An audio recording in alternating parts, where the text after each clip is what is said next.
South American carrier LATAM has a passenger fleet of nearly 300 aircraft.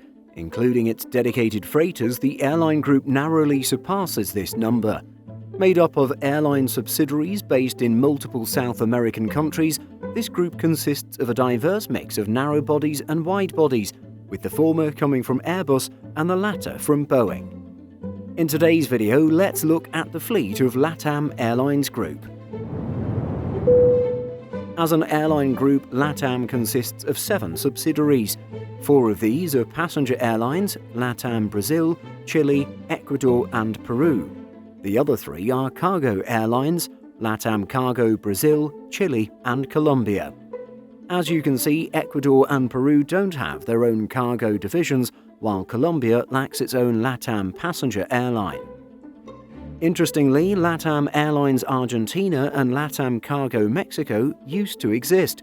However, the Argentinian passenger subsidiary ceased operations in June 2020, while the Mexican cargo carrier ceased operations in December 2018. Without going too deep into the airline group's history in this video, LATAM was born from the combination of 2 airlines, LAN and TAM. The former has its roots in Chile, while the latter has its origins in Brazil.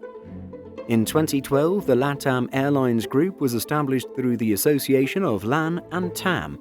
However, the years following would see the 2 airlines continue to operate under their respective names. Then, in 2015, LATAM as a unified entity would come into existence. This new brand would be adopted by LAN, TAM, as well as their subsidiaries. Since becoming one airline, LATAM had steadily been a One World Alliance member. However, it left this alliance in 2020. At the time of making this video, the carrier is not a member of any other alliance. Moving on to the group's fleet of jets, if we keep our focus on passenger aircraft only, we see that the LATAM Airlines Group has a total of 288 aircraft. If we include the 14 Boeing 767-300 freighters, this fleet size jumps to 302.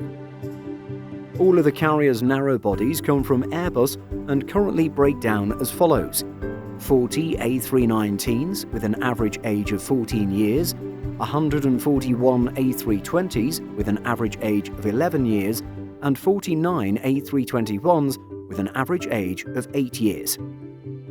13 of the 141 A320s are Neo variants, which are all under 4 years old. These are operated by both LATAM Brazil and LATAM Chile.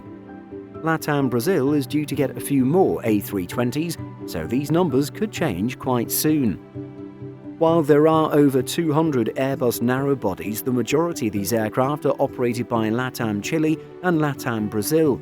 Indeed, the airlines in Ecuador and Peru only operate a handful of A319s. Moving over to the group's wide bodies, we have a mix of Boeing aircraft.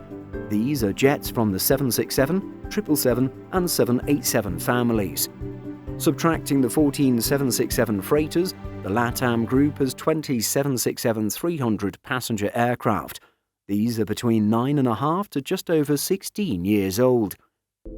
Of these 20, 1 aircraft, registered Charlie Charlie Bravo Delta Charlie, has a more unique configuration as a freighter.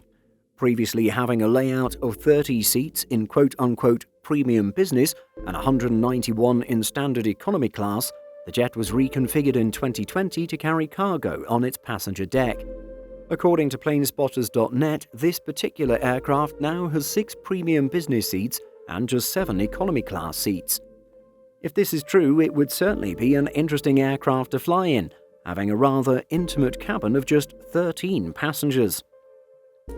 Moving to the Boeing 777, the airline group operates a total of 10 777-300ERs, which have an average age of 11 years.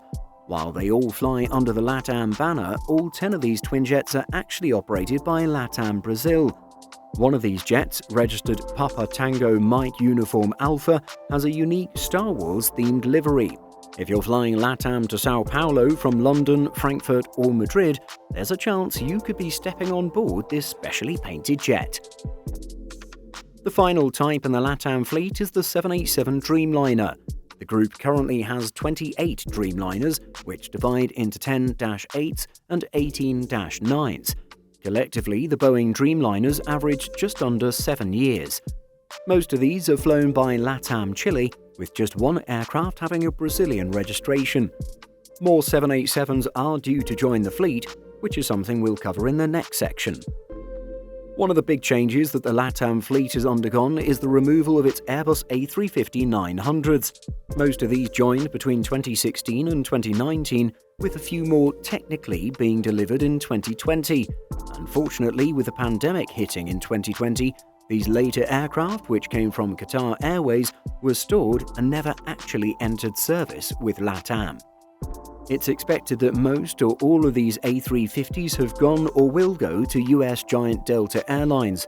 Indeed, some of these jets have been getting their new Delta liveries applied in Singapore in recent weeks. This summer, Delta is set to incorporate 3 of these former LATAM A350s into its fleet, deploying them across several long-haul routes. Unfortunately for Delta passengers, these particular aircraft will not have the standard Delta cabin. Instead, they will have a higher density layout than Delta's existing A350s, squeezing in an extra 33 passengers.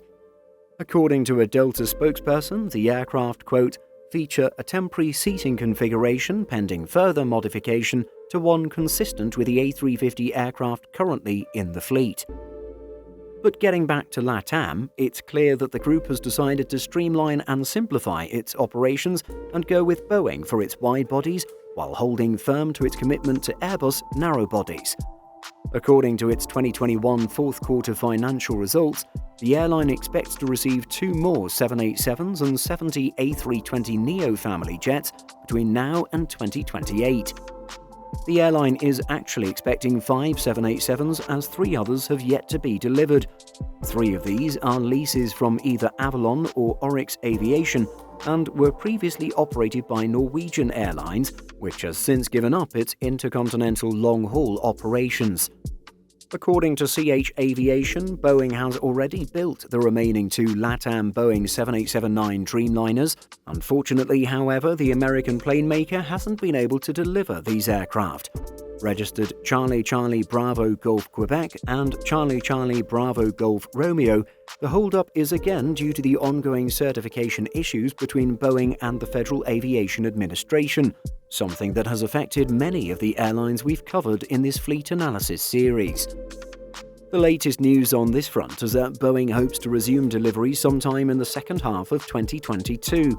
However, the plane maker understandably is reluctant to offer a more specific date, given all the unexpected setbacks it has faced. On the Airbus side, LATAM has a much more significant commitment. The airline expects to receive at least 70 A320neo family aircraft. Roberto Alvo, CEO of LATAM Airlines Group, said the following in a statement. The purchase of these highly efficient aircraft is a sign of the commitment we have made with the transformation towards a carbon-neutral LATAM in 2050. At the same time, these 70 aircraft reinforce the connectivity scale of the region. While LATAM clearly has plans to grow its fleet in the future, it has certainly been in a precarious state since the pandemic. Indeed, it decided to file for Chapter 11 bankruptcy in the United States. Part of its plans to stay afloat included the rejection of 42 aircraft leases. It also reclassified 11 Boeing 767 for sale. Getting into the details, the airline group phased out 6 A319s between March 2020 and February 2021. During that same period, 12 A320s and 8 passenger 767s were removed as well.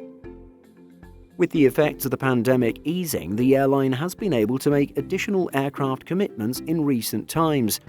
At the start of June, Air Lease Corporation announced long-term lease placements for 3 new A321neos. The airline is set to receive the new Airbus A321neos in the summer and fall of 2023. A victim of restrictive pandemic measures from South American governments, LATAM's financials have taken a beating over the past 2 years, forcing it to go through a lengthy bankruptcy process. However, it now looks as if the airline group is slowly getting through the worst of it, soon to emerge from this drawn-out stage. In early May, LATAM announced that it had secured the support of almost all its creditors for its plan of reorganization after reaching an agreement with Chilean bondholders, the official committees of unsecured creditors, and several other shareholders. The plan proposes an infusion of $8.19 billion into the group, with a mix of new investments and more debt. Things aren't yet finalized, however, and LATAM is currently on track to emerge from its Chapter 11 process in the second half of 2022. The LATAM Group and its over 200 aircraft serve an important role in connecting South American countries to one another as well as to the rest of the world. Hopefully, in the next few years, we can see the group and its airlines pick up where it left off before the pandemic. Have you ever flown with LATAM before? And what do you think of their decision to let go of their A350s? Let us know by leaving a comment. Simple Flying publishes over 150 articles every week. If you're looking for the latest aviation news and insights, visit simpleflying.com.